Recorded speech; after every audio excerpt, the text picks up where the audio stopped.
بسم اللہ الرحمن الرحیم۔ اللہ کے نام سے شروع کرتا ہوں جو بہت ہی مہربان ہمیشہ رحم فرمانے والا ہے۔ سورہ بقرہ آیت نمبر 267۔ یا ایھا الذین آمنوا انفقوا من طیبات ما کسبتم ومما اخرجنا لکم من الارض ولا تيمموا الخبيث منه تنفقون ولستم بآخذيه إلا أن تغمضوا فيه واعلموا أن الله غني حميد۔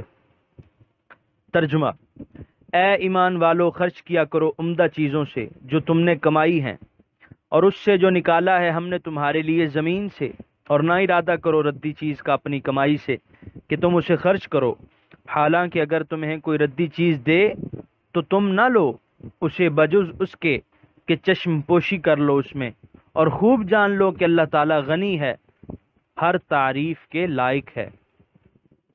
سورہ بقرہ آیت نمبر 267 کے پہلے حصے کی تفسیر۔ خرچ کیا کرو عمدہ چیزوں سے جو تم نے کمائی ہیں۔ طیبات سے وہ چیزیں مراد ہیں جو عمدہ بھی ہوں، حلال بھی ہوں، اور حلال طریقے سے کمائی بھی گئی ہوں، کیونکہ اس طرح خرچ کرنے کے 3 مقاصد ہیں: غریب کا فائدہ، اپنے نفس کی اصلاح، اور اللہ تعالیٰ کی رضا۔ اور یہ مقاصد تب ہی حاصل ہو سکتے ہیں جب کہ عمدہ اور پاکیزہ چیز خرچ کی جائے۔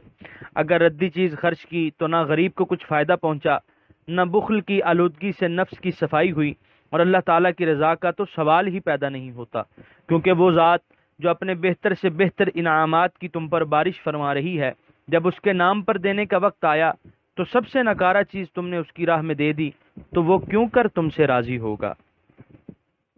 سورہ بقرہ آیت نمبر 267 کے بقیہ حصے کی تفسیر۔ اور نہ ارادہ کرو ردی چیز کا اپنی کمائی سے، کیونکہ جب ردی چیز تم اپنے لیے پسند نہیں کرتے تو اللہ تعالیٰ ردی چیزوں کو کب پسند فرمائے گا۔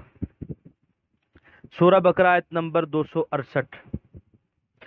الشیطان یعدکم الفقر ویأمرکم بالفحشاء واللہ یعدکم مغفرۃ منہ وفضلا واللہ واسع علیم۔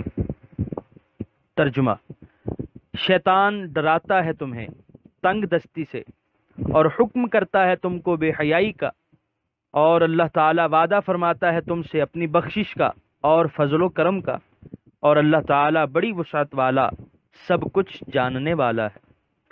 سورہ بقرہ آیت نمبر 268 کے پہلے حصے کی تفسیر۔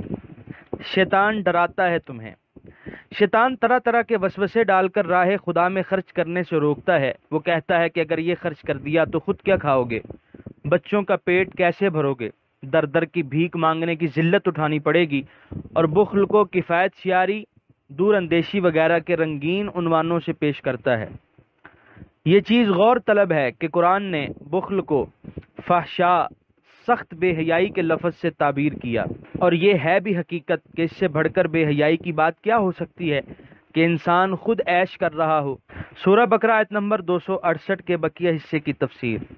اور اللہ تعالیٰ وعدہ فرماتا ہے تم سے اپنی بخشش کا اور فضل و کرم کا، لیکن اللہ تعالیٰ تمہیں نیکی کے کاموں میں خرچ کرنے کی ترغیب دلاتا ہے کہ ایسا کرنے سے تمہارے گناہ معاف فرما دیے جائیں گے، اور غریبوں اور تنگ دستوں کی امداد کرنے سے تم پر رزق اور نعمت کے دروازے کھول دیے جائیں گے۔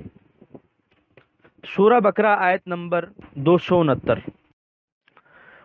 یؤتی الحکمۃ من یشاء ومن یؤت الحکمۃ فقد اوتی خیرا کثیرا وما یذکر الا اولو الالباب۔ ترجمہ: عطا فرماتا ہے دانائی جسے چاہتا ہے، اور جسے عطا کی گئی دانائی تو یقیناً اسے دے دی گئی بہت بھلائی، اور نہیں نصیحت قبول کرتے مگر عقل مند۔ سورہ بقرہ آیت نمبر 269 کی تفسیر۔ حکمت سے مراد وہ علم صحیح ہے جو اتنا پختہ اور طاقتور ہو کہ وہ انسانی ارادے کو حکماً عمل خیر کی طرف متوجہ کر دے، اور یہ اللہ تعالیٰ کا وہ احسان ہے جسے قرآن نے خیر کثیر فرمایا ہے، اور دنیا و ما فیہا کو متاع قلیل کہا ہے۔ اب اگر کوئی صاحب علم، امراء و اغنیاء سے اپنے آپ کو کم تر اور کہتر سمجھے تو یہ اس کی اپنی کم نگاہی ہے، ورنہ جو نعمت اور دولت اسے عطا فرمائی گئی ہے اس کے سامنے دولت قارون اور جاہ فریدون کی وقت ہی کیا ہے۔ سورہ بقرہ آیت نمبر 270۔ وما انفقتم من نفقة او نذرتم من نذر فإن اللہ یعلمہ وما للظالمین من انصار۔ ترجمہ، اور جو تم خرچ کرتے ہو یا منت مانتے ہو تو یقیناً اللہ تعالیٰ اسے جانتا ہے اور نہیں ہے ظالموں کے لیے کوئی مددگار۔ سورہ بقرہ آیت نمبر 270 کی تفسیر، یعنی جو کچھ تم خرچ کرو اور جہاں کہیں خرچ کرو اور جیسی نظر مانو اور جس کے لیے مانو، اللہ تعالیٰ سب کچھ جانتا ہے اور تمہاری نیت کے مطابق تمہیں ثواب اور عذاب دیا جائے گا۔ نظر کی تعریف یہ ہے، نظر کسی ایسی عبادت کو اپنے اوپر لازم کر لینے کو کہتے ہیں کہ اگر وہ عبادت یہ خود اپنے اوپر واجب نہ کرے تو وہ عبادت اس پر لازم نہیں ہوتی۔ حضرت صدر الافاضل حاشیہ میں تحریر فرماتے ہیں کہ نظر خاص اللہ تعالیٰ کے لیے ہوتی ہے اور یہ جائز ہے کہ اللہ کے لیے نظر کرے اور کسی ولی کے آستانے کے فقراء کو خرچ کرنے کا محل مقرر کرے۔ مثلا کسی نے یہ کہا کہ یا رب، میں نے نظر مانی کہ اگر تو میرا فلاں مقصد پورا کر دے یا فلاں بیمار کو شفا دے دے تو میں فلاں ولی کے آستانے کے فقراء کو کھانا کھلاؤں یا وہاں کے خدام کو روپیہ پیسہ دوں یا ان کی مسجد کے لیے تیل یا بوریا حاضر کروں، تو یہ نظر جائز ہے۔ سورہ بقرہ آیت نمبر 271۔ ان تبدوا الصدقات فنعما هي وان تخفوها وتؤتوها الفقراء فهو خير لكم ويكفر عنكم من سيئاتكم واللہ بما تعملون خبیر۔ ترجمہ، اگر ظاہر کرو اپنی خیرات تو بہت اچھی بات ہے، اور اگر پوشیدہ رکھو صدقوں کو اور دو انہیں فقیروں کو تو یہ بہت بہتر ہے تمہارے لیے، اور صدقے کی برکت سے مٹا دے گا تم سے تمہارے بعض گناہ، اور اللہ تعالیٰ جو کچھ تم کر رہے ہو خبردار ہے۔ سورہ بقرہ آیت نمبر 271 کی تفسیر۔ مفسرین کی یہی رائے ہے کہ فرضی صدقات ظاہر کر کے دینے افضل ہیں اور نفلی صدقات چھپا کر دینے افضل ہیں۔ اور کیا حکمت آموز قول ہے جو حضرت عباس بن عبد المطلب سے منقول ہے۔ ترجمہ، نیکی 3 خصلتوں کے بغیر مکمل نہیں ہوتی۔ نیکی کرنے میں جلدی کرے، اسے حقیر سمجھے اور اسے پوشیدہ رکھے۔ جب تم نے نیکی کرنے میں جلدی کی تو اسے خوشگوار بنایا، جب اسے حقیر سمجھا تو اس کی قدر کو بڑھایا، اور جب اسے پوشیدہ رکھا تو اسے مکمل کر دیا۔ سورہ بقرہ آیت نمبر 272۔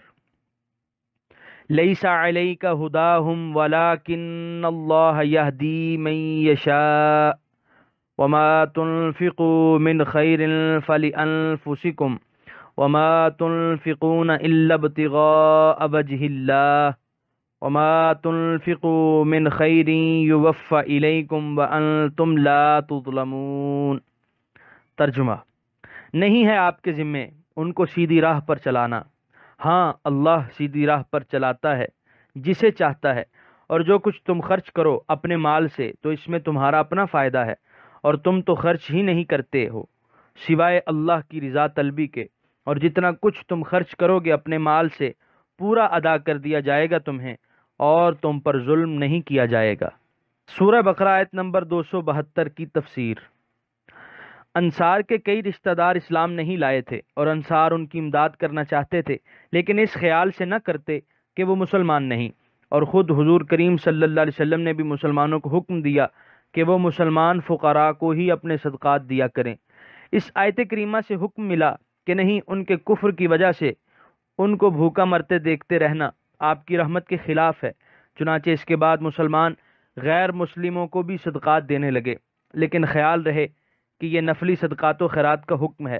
فرض اور واجب صدقات مثلا زکوٰۃ اور صدقہ فطر صرف مسلمان فقراء کو ہی دیے جا سکتے ہیں۔ سورہ بقرہ آیت نمبر 273۔ للفقراء الذين احصروا في سبيل الله لا يستطيعون ضربا في الارض يحسبهم الجاهل اغنياء من التعفف تعرفهم بسيماهم لا يسألون الناس الحافا وما تنفقوا من خیر فإن اللہ به علیم۔ ترجمہ: خیرات ان فقیروں کے لیے ہے جو روکے گئے ہیں اللہ کی راہ میں، نہیں فرصت ملتی انہیں روزی کمانے کے لیے، چلنے پھرنے کی زمین میں خیال کرتا ہے انہیں ناواقف کہ یہ مالدار ہیں، بوجہ ان کے سوال نہ کرنے کے۔ اے حبیب صلی اللہ علیہ وسلم، آپ پہچانتے ہیں انہیں، ان کی صورت سے یہ نہیں مانگا کرتے لوگوں سے لپٹ کر، اور جو کچھ تم خرچ کرو گے اپنے مال سے بس یقیناً اللہ تعالیٰ اسے خوب جاننے والا ہے۔ سورہ بقرہ آیت نمبر 273 کے پہلے حصے کی تفسیر۔ پہلی آیت میں بتایا کہ غیر مسلم فقراء کو بھی اپنے خیرات و صدقات دو تو اس میں کوئی حرج نہیں۔ اس آیت میں بتایا کہ صدقات کے صحیح مستحق یہ لوگ ہیں جنہوں نے اپنی زندگیاں خدمت دین کے لیے وقف کر دی ہیں اور انہیں فرصت ہی نہیں ملتی کہ وہ اپنی معاش کا بھی فکر کریں۔ حضور کریم صلی اللہ علیہ وسلم کے عہد ہمالیوں میں 300-400 کے قریب ایسے مہاجر تھے جن کے پاس نہ مال تھا، نہ اہل اور نہ سر چھپانے کے لیے جھونپڑا۔ وہ بارگاہ رسالت صلی اللہ علیہ وسلم میں حاضر رہتے اور جس کام کے لیے حکم ملتا اس کی تعمیل کرتے۔ جب کہیں سرایہ بھیجنے کی ضرورت ہوتی یہ بے تامل حاضر ہوتے، اور جب فارغ ہوتے تو قرآن یاد کرتے اور سنت نبوی صلی اللہ علیہ وسلم کو حفظ کرتے۔ ان کی رہائش کے لیے مسجد میں ہی حضور صلی اللہ علیہ وسلم نے ایک چھپرا بنوا دیا تھا۔ فقر و تنگ دستی کے باوجود عزت نفس اور خودداری کا یہ عالم تھا کہ کسی کے سامنے ہاتھ پھیلانا تو یہ گویا جانتے ہی نہ تھے، جیسے گزرتی خاموشی اور صبر سے گزار دیتے۔ اللہ تعالیٰ نے اس آیت کے ذریعے مسلمانوں کی توجہ ان کی طرف مبذول کرائی، لیکن یہ حکم انہی کے ساتھ مخصوص نہیں۔ اب بھی جو حضرات اس خدمت میں مشغول رہتے ہیں اور کسب معاش کے لیے وقت نہیں نکال سکتے ان کے متعلق یہی حکم ہے۔ سورہ بقرہ آیت نمبر 273 کے بقیہ حصے کی تفسیر۔ یہ نہیں مانگا کرتے لوگوں سے لپٹ کر۔ اسلام نے بھیک مانگنے کی سخت مذمت کی ہے۔ حضرت ابو ہریرہ رضی اللہ عنہ سے مروی ہے کہ حضور سرور عالم صلی اللہ علیہ وسلم نے فرمایا کہ اگر کوئی شخص ہر صبح لکڑیاں چن کر پیٹھ پر اٹھا لائے اور اس کی قیمت سے جو ملے اس سے صدقہ بھی کرے اور خود بھی کھائے، یہ اس سے بہت بہتر ہے کہ لوگوں سے مانگتا پھرے۔ کسی کا دل چاہے تو کچھ دے دے اور چاہے تو انکار کر دے۔ حضور صلی اللہ علیہ وسلم کا ایک اور ارشاد ہے، جو آدمی لوگوں سے مال جمع کرنے کے لیے بھیک مانگتا ہے وہ انگارے جمع کر رہا ہے، تھوڑے انگارے جمع کرے یا زیادہ یہ اس کی اپنی مرضی۔ یہاں پر تیسرے پارے کا 5واں رکوع مکمل ہوا اور یہاں پر تیسرے پارے کا پہلا پاؤ مکمل ہوا۔